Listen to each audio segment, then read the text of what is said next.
監督の三木です。今日もライブ配信、どうぞよろしくお願いします。最初から見ていただいてありがとうございます。えっと、いつもそうなんですが、何を喋ろうか、考えずにもう感じるまま、伝えています。で、最近はですね、毎週のように、ライブ配信をして、います。それにもね、何か意味があるなと思っています。宇宙側から、もっともっと、発信していくようにっていうふうにも言われていてですね、できる限り、何か情報を伝えたりとか、宇宙からのメッセージを伝えたりとかですね、そういったことを、していきたいなと思います。ですね、えまずは、あ後半にお伝えできたらよかったのかなと思うんですが、まず最初、オーストラリアの映画祭ですね。で、これが、10月の上旬からあってですね、来月あります。で、それに、最終選考に残ったというか、ノミネートされました。で、愛の星への2作目ですね。2作目が、ノミネートされて、で、発表、受賞の発表が、10月26だったかなと思います。オーストラリアなので、日本の時間とね、日にちは一緒かなとは思いますが、もう本当に皆さんのおかげでですね、こういうのね、ライブ配信が終わる時にしたら、終了の時でね、したらいいのかもわからないですけども、伝えることを忘れそうだったので、先にさせていただきました。2作目、これすごく意味があるなと思っています。オーストラリアは、すごく動物愛護の、国でですね、イルカやクジラに対してもすごく、愛護というか、そういうところが、強いんだなと思います。で、ザ・コブっていうね、映画がありまして、それがイルカのことで、和歌山の、太地町とかのことですね、そのことが、映画になって、随分話題になってます。もう日本よりも話題になっててですね、海外の方では、だいぶ日本がそのことで批判されているようで、それを、ね、日本人は、ほとんどの方が知らないという、状況では、どうもあってですね。で、その映画で、日本の、イルカに対することが、批判されていることが、何かその映画をもってですね、返事ではないですが、日本の人たちもイルカのことを愛してる、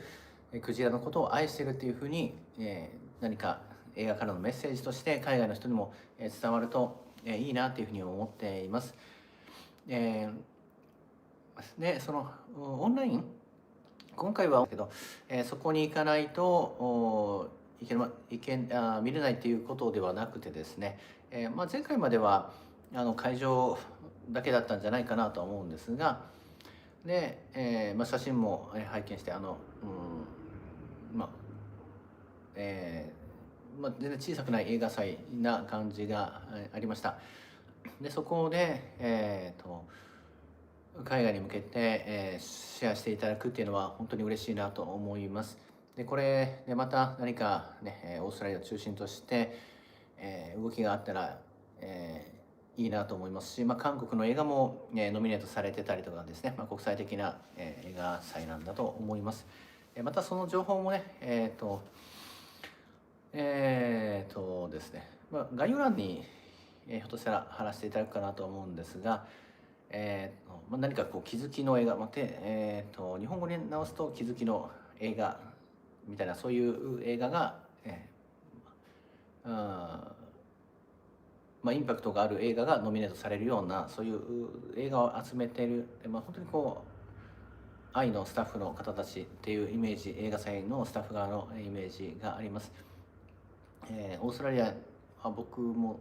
行ったことはないですが、すごくいいイメージを受けています。オーストラリアの知っている方もいらっしゃるんですが、すごくこう穏やかで本当にこう愛にあふれた、ピュアな愛を持っている方だなと思っています。で、そんな、人たちが、たくさんいらっしゃるオーストラリアにこの映画が届くっていうことは本当に、嬉しく思っていますし、世界的な、映画祭なので、そこから、何か、広まっていけば、嬉しいなと思ってます。そのサイト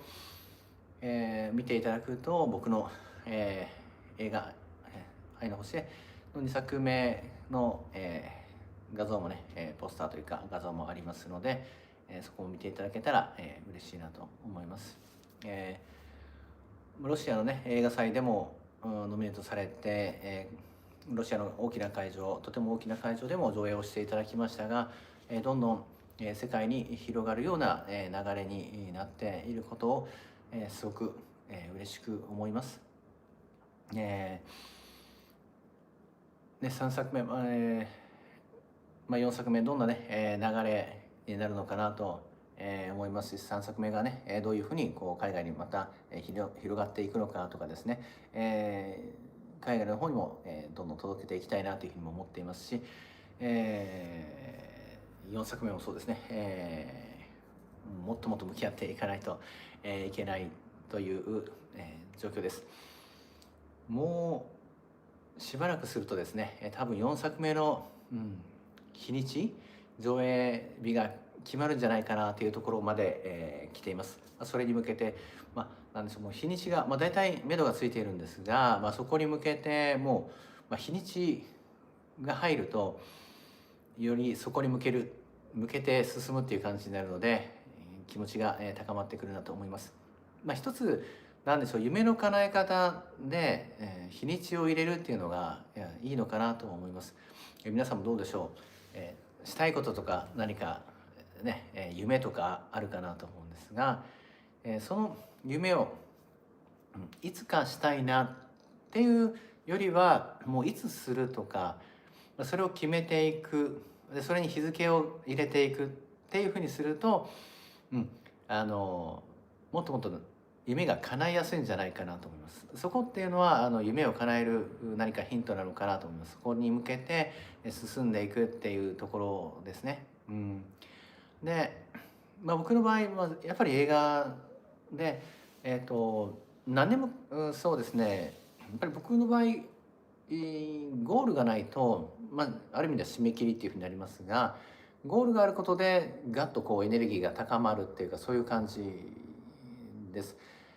作品を作る側としては、2パターン多くあるのかなと思うんですが、締め切りを決めて、そこに向かっていくっていうタイプの人と、無理なく自分のペースで作っていって、時間はかかっても作り上げていくっていうパターンの方、どちらもいらっしゃると思うんですが、もちろん、どっちが正解っていうのことはないと思いますが、僕の場合は、やっぱりね映画公開は、例えば絵とかだと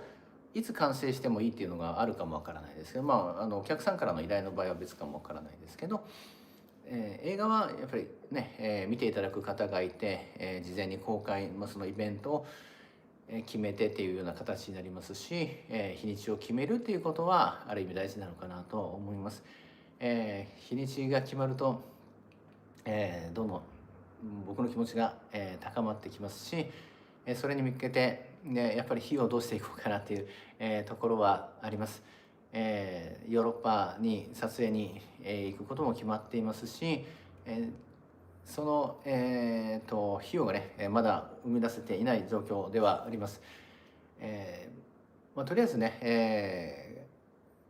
カードクレジットカードでその申し込むことはできたんですが、それを支払う、っていくことがちょっと現在、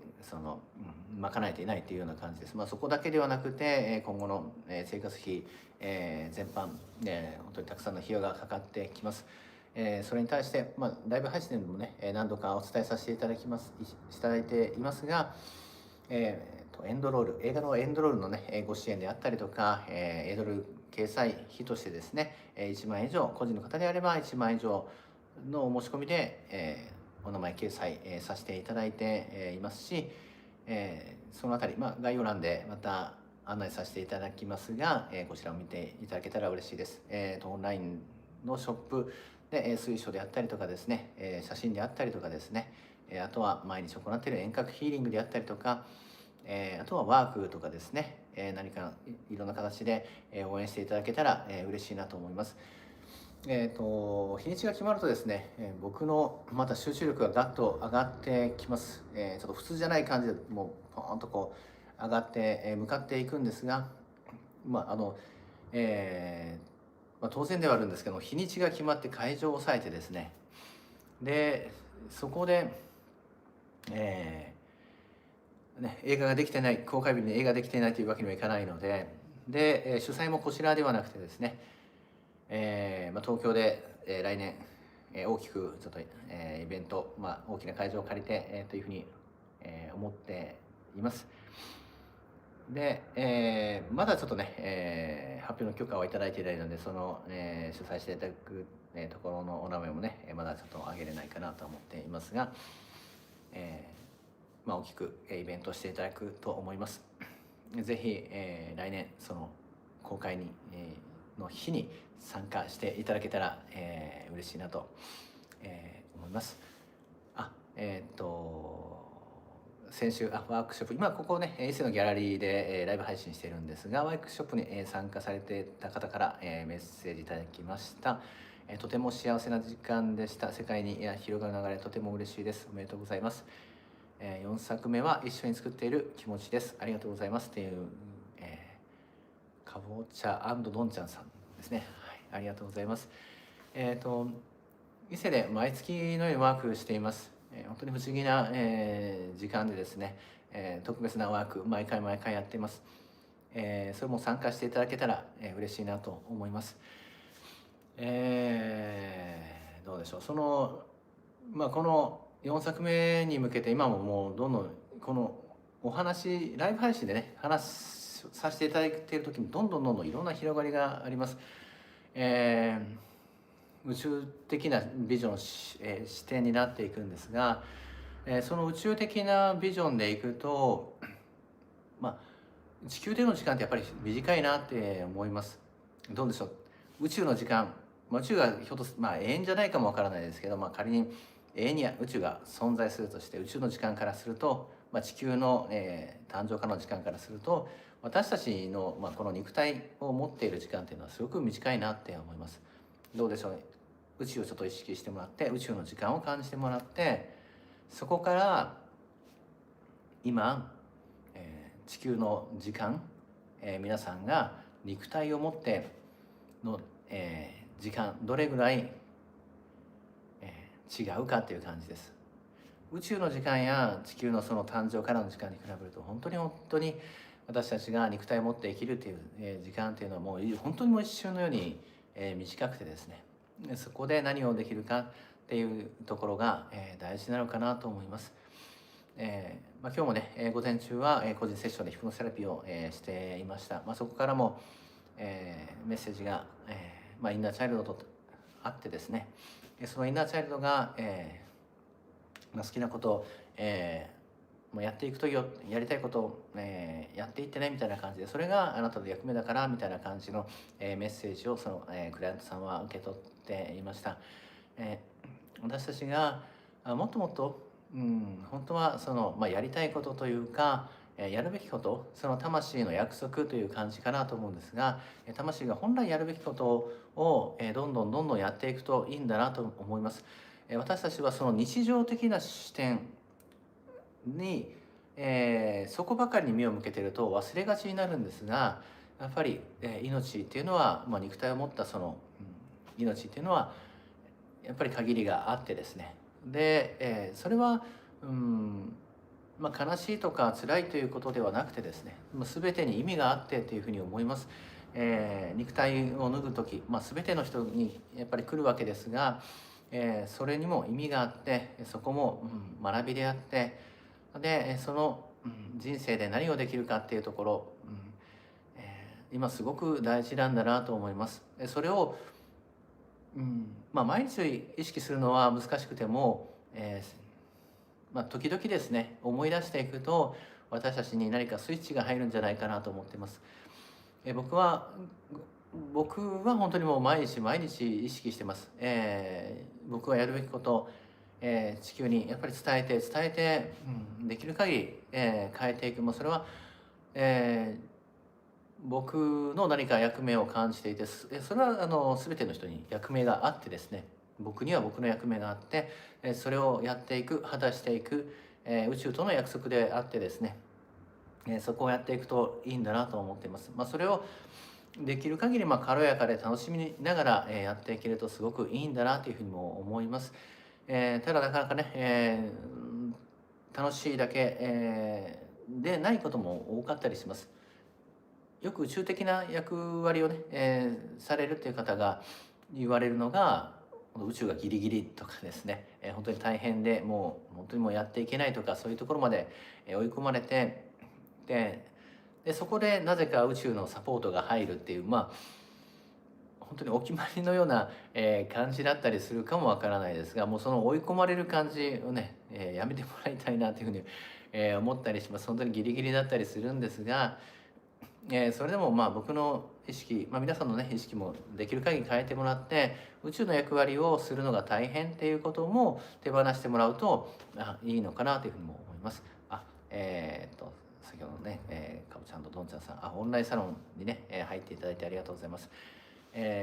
またメンバーシップの方から YouTube のメンバーシップの方からですね、オンラインサロンに入れますので、よかったらそちらも入っていただいて、オフ会もやりますので、オフ会、この、ギャラリーでですね、みんなで、下空の参拝行ったり、下空伊勢神宮の下空すごく近いですので、そこに一緒に参拝行ったりとかもいろんなことしたいなと思ってます。オンラインサロンの方でちょっとそのあたりをね、お知らせもしてますし、より詳細をね、今日とか明日とかには、アップさせていただこうかなと思っています。で、どうでしょう、皆さんの内側感じてもらって、役割分かってるっていう人もねいると思います。役割分からないっていう方もいらっしゃると思います。僕の、ヒプノセラピーのセッションを受けに来られる方で、やっぱりこれを聞きたいですっていう質問は、私の使命を知りたいです、私の役目を知りたいですっていう方がすごく多いです。でそれを知るだけでもやっぱり、違うかなと思います。毎日毎日の過ごし方であったりとかですね。で、個人セッション今やってますので、受付をしてますので、そちらで受けていただけたら、すごく嬉しいなと思いますし、あとはですね、自分に聞く問いかける感じですね。自分の魂に、心の内側に問いかけていって、それでも何か、出てきたりすると思います。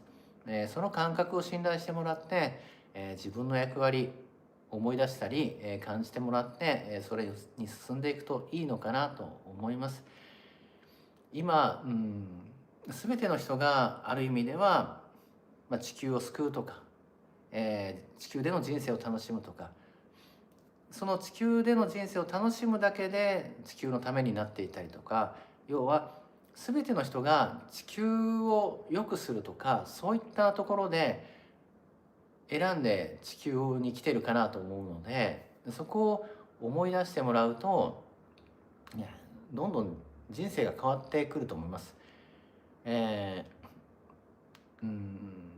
愛の星への映画のエンディング、ビカムワンでもありますね。ただ思い出すだけでいいとかですね、歌詞でも、素敵な、歌詞があります。本当にそれだけでいいのかなと思います。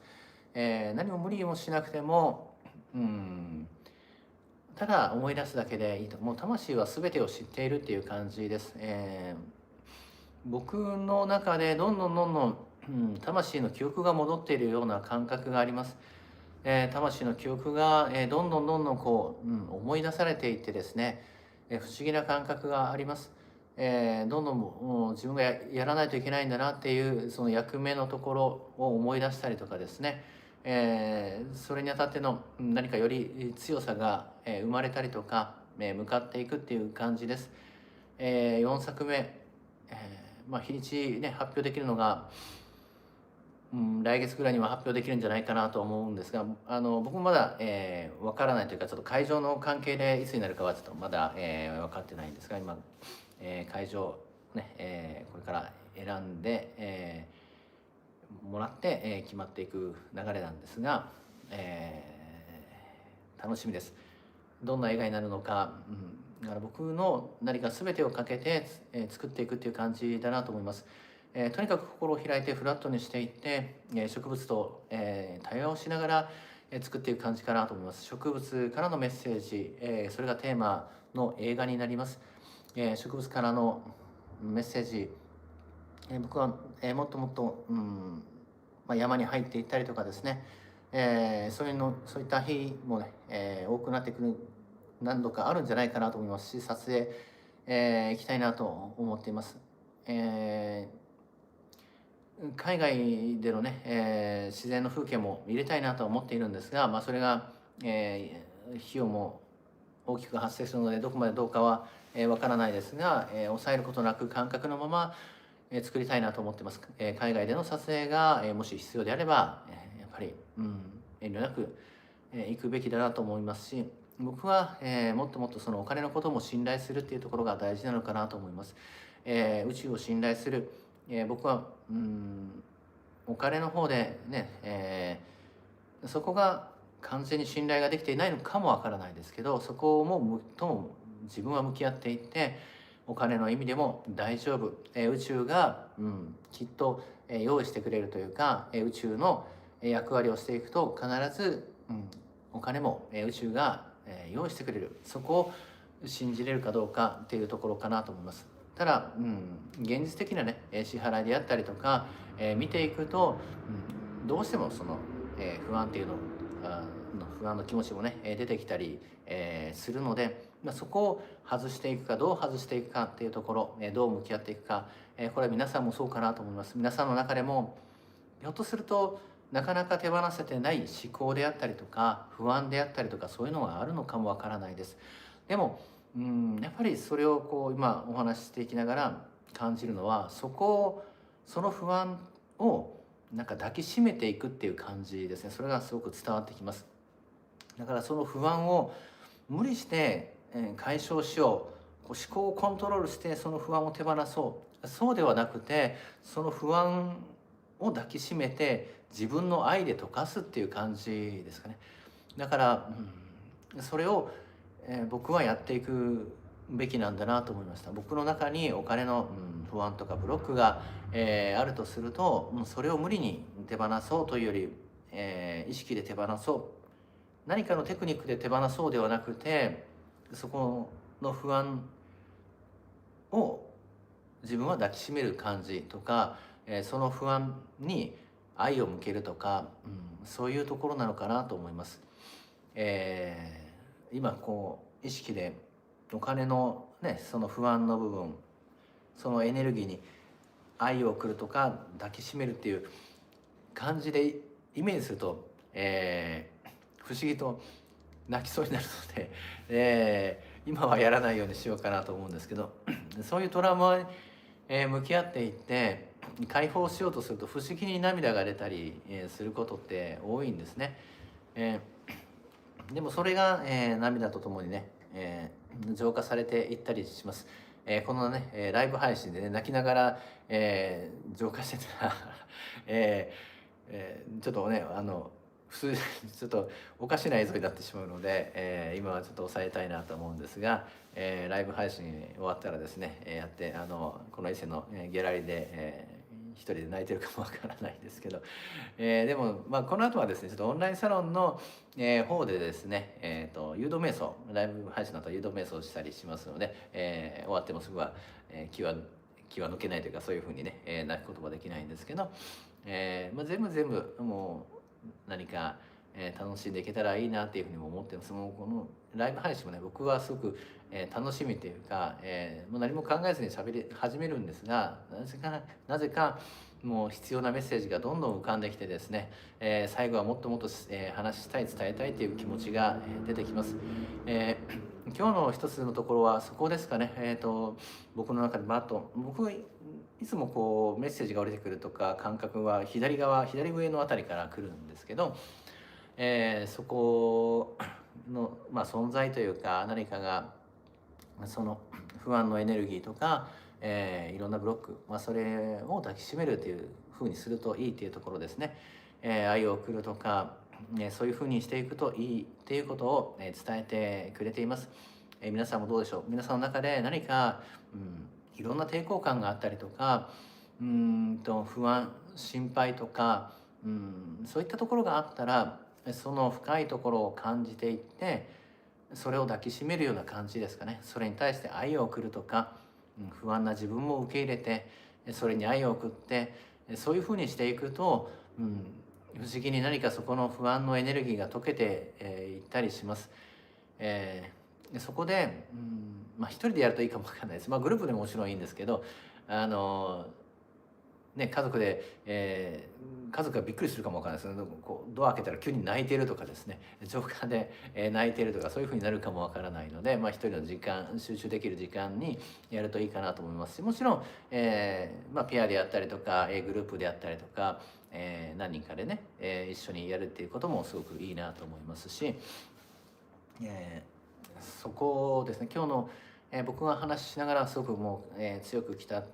こと、その不安とか、自分の苦手な部分もそうですかね。例えば高所恐怖症がある人はもうその高いところは怖いっていう自分の、深いところ、その気持ちも、抱きしめていったりとかですね、いろんなほとんどの方が何かあるんじゃないかなと思います。狭いところが苦手な人であったりとかですね。あとはお金のこともそうで、お金の何か使うことへの抵抗、受け取ることへの抵抗とか、いろんな抵抗が何かしらある方がね、ほとんどの方がそうなんじゃないかなと思いますけど、それをもうその全て、自分の全てもう受け止めて抱きしめていくといいのかなと思います。自分の苦手なところ、ある意味では自分の嫌いなところ、そこも全部、もう自分の全部を受け止めて、愛を送る、抱きしめていくっていうのがいいなと思います。愛を送るっていうのもいいんですけど、今日の伝わってくる感覚としては抱きしめるっていう感じですね。でそれを意識する、イメージしてやっていくとかですね、そういうふうにしていくといいなと思います。映画ではやっぱり映画制作いろんなことがあります。楽とか楽しいとかだけ、もう楽しいだけではなくてですね、いろんなことがあったりします。その大変な部分にも、この4作目、今日のお話しして出てきたように、全部を抱きしめて、自分の全部を抱きしめて、作っていけたらいいなと思います。植物に対しても愛を送ったりとかですね、木を抱きしめたりとか、葉っぱを抱きしめたりもそうですけど、植物とつながっていったりとかですね、植物の声を聞きながら、聞いていくとか、植物に、どんな絵が作ってほしいのとか、そういうふうに聞いていったりとかですね、それを聞いていくとやっぱり植物って答えてくれるかなと思います。それがね、なんとなくという感覚でも全然いいと思います。なんとなくが植物からこういうふうに伝わってくるとかですね、そういう感覚、もう自分の感覚を、これからどんどん大事にしていくといいなと思います。自分の感覚を大事にしていきながら、何かをしていく、深いところの自分を癒していく、そういう感じですね。で、そのお金のことでちょっとね、出てきましたけれど、来月は、10月の18日、これも概要欄に、書かせてもらおうかなと思うんですけど、お金のワークがあります。もう自分もちょっと聞いてみたいという思いで、お金の神様と対話をするというテーマのワークします。自分自身がお金の神様と、つながって、聞いていく、話をしていくとか、あとは直接ですね、3作目の映画で、ヒプノセラピーのセッションで、出演してもらってる、松本純子さんっていう方にですね、ワークに来ていただいて、公開でヒプノセラピーのセッションをしてですね、お金の神様とつながっていただいて、お金の神様に直接いろんなことを聞いていきたいなと思います。お金の概念が大きく変わってくるんじゃないかなと思います。これから、今ね、例えば物価がすごく高騰してたりとかですね、世界的にそうなんですが、そのことが、どうしていけばいいのとか、あるいはなぜそうなっているのっていうふうなことも質問で、聞くかもわからないですけど、感覚のままお金の神様にいろんなこと、聞いていきたいなと思います。伊勢で、そのワークをやりますし、オンラインでも、ライブ配信とかアーカイブ配信でも、聞いていただきますので、それをぜひね、見ていただいたり、実際に参加していただけたら嬉しいです。で、この間、ここでワークをした、体の体との対話のワークですね。これも映像で見ていただけますし、そのアーカイブで見ていただく、締め切りが10月2日、になってますので、10月2日までに、興味がある方はぜひ、見ていただいて、すごく面白いワークです。そのツルラ、アンドロメダ星のツルラにね、聞いたんですけど、僕の体に宇宙語というか、いろんな存在が入ってくるということでね、話が盛り上がったんですが、そのツルラが僕の体にどんな存在が入ってきてるかっていうのをね、教えてくれてですね、その話がすごく面白いので、僕自身もちょっとびっくりしたんですが、そんな話もね、見ていただいたり、本当に自分の体とね対話できたりとか、もう体調面でもね、そのワークを参加すると、自分の、不調の原因とかいろいろ感じられたりとかですね、分かってきたりとか、体から伝えてもらえるので、ぜひそのワークも、見ていただけたら嬉しいなと思います。あとはですね、11月16日ですが、この伊勢のギャラリーで、池川先生、池川明先生にお越しいただいて、僕と池川先生の、イベント、トークショーありますので、よかったらこちらも参加していただいて、こちら、オンラインはまだちょっと考えてないんですが、今のところ、リアル参加、のみになっていますが、ぜひ、来ていただけたら、嬉しいです。結構、参加、していただいて、あとお席がそうはね、池谷先生のところはないかなと思いますので、来たいという方はぜひお早めにお申し込みいただけたらと思います。あとですね、そのメンバーシップの方、お話しさせてもらいましたけれども、メンバーシップの方で、入っていただくと、誘導瞑想とかです、限定のオンラインサロンの、Facebook のグループページがあったりとかですね、またその詳細も、概要欄で話していただくかなと思うんですが、いろんな、そのメンバーシップの方に、シェアさせてもらいながら、みんなで何か気づいたりとかですね、触れ合ったりいろんなことをしていけたらいいなと思います。11月には、オフ会もありますので、よかったらそちらも、来ていただけたら嬉しいなと思います。メンバーシップというか、オンラインサロンの方の限定ではあるんですが、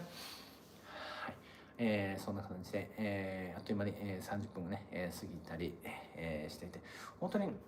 YouTube でライブ配信してると、30分であっという間だなと思うんですけど、まだまだお話ししたいなと思うんですね。で最初は参加されてなかった方もね多いかなと思うんですが、もうお伝えさせていただくと、来月開催の、オーストラリアでの映画祭ですね、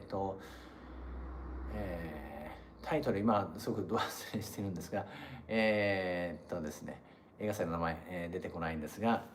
また概要欄に貼らせていただきます。そちらに最終選考で選んでいただきました、愛の星の2作目です。でこちらがオンラインで、開催されますので、よかったらこちらも、サイトですね、チェックしていただけたら嬉しいなと思います。そのサイトの中でもう僕のポスターというかですね、画像があってですね、もうそれを見るだけでも本当に嬉しいです。韓国の方の映画とかですね、よりすぐりの、映画の中に入れていただいて本当に嬉しいなと思ってます。オーストラリアでこの映画がね、広まることでまた、イルカの愛とか、クジラの愛、日本人もイルカのことを本当に愛してるんだとか、クジラのことを愛してる、イルカもクジラも愛されてるんだっていうことがね、伝わってもらえたら、嬉しいです。何かの、世界の動きが、あの映画を通じてですね、なってくると嬉しいなと思います。ザ・コーブというね、映画で、日本はイルカのことですごく世界的に批判されてしまっているんですが、その批判されているということも日本人、ほとんどの日本人の方はそれを、知らないんです。もう知らない方がほとんどなんですが、すごく、批判を受けて、いる、ということで、それを、映画から伝わったそういったことをその映画、イルカ愛されているそのイルカやクジラの愛のメッセージを持ってですね、何かが、中和されるというか、変わっていく、もう日本の意識が、日本のイメージがまた変わってきたら嬉しいなと思います。そんな感じでその、2作目の映画の完成も、もう3作品そうですが本当に皆さんのおかげで、この映画を作ることができています。改めて本当に、心からのお礼をお伝えさせてください。あとは4作目、やはり、費用が、足らない状況です。ヨーロッパにも撮影行ったりとかですね、これからどんどん撮影が増えてきます。その費用が、本当に、足らない状況で、どうしていこうっていう状況ですが、皆さんからね、映画のエンドロールへのお名前掲載であったりとか、オンラインサロンの、水晶の、オンライン、ショップですね、水晶を販売してたりします。何かのいろんな形で、ご支援、ご寄付であったりとか、いただけたら嬉しいなと思います。皆さんのその、愛のエネルギー、愛のお金をいただいて、それを映画に使わせていただいて、より愛の、エネルギーが高まる、そんな映画を作っていきたいなと思います。で、今日皆さんにお伝えすることでやっぱり出てきた言葉、その不安であったりとかそのトラウマを、抱きしめていくっていうところ、今日僕そういう時間を取ってやりたいなと思います。僕の中の、お金のその抵抗、ブロック何か、きっと、あるなと思っていますし、全ての人に何かのそういったブロック、抵抗があったりするかなと思います。それを、意識で、抱きしめていったりとか、そこに愛を送っていくと何かが変わっていくなと思います。だからそういうのでいくと、例えば地球を抱きしめるイメージをねしていって、地球に愛を送っていくとか、そういうふうにすると地球が喜んでくれたりとか、地球の何かが変わっていくんじゃないかなと思います。一人一人の愛の意識、本当に大事だなと思います。それを意識の中で伝えていくだけで地球に伝わったりとか宇宙に伝わったりとかしていきます。それを信じるか信じないかで、伝わり方も変わってきます。私たちが何を信じるかで進むべき方向が変わってきます。より良いものをね、信頼して信じて、進んでいけたらいいなと思います。皆さんがこうね、ライブ配信でも見ていただけるので、僕の中からどんどんいろんな、言葉が出てきたりとかいろんなエネルギーが出てきます。より良い映画をね作っていきたいなと思っています。これからも、愛の星への映画であったりとか僕の、活動を応援していただけたら本当に嬉しいです。では、今日のライブ配信はこれで終了させていただきます。本当に最後までご覧いただいてありがとうございました。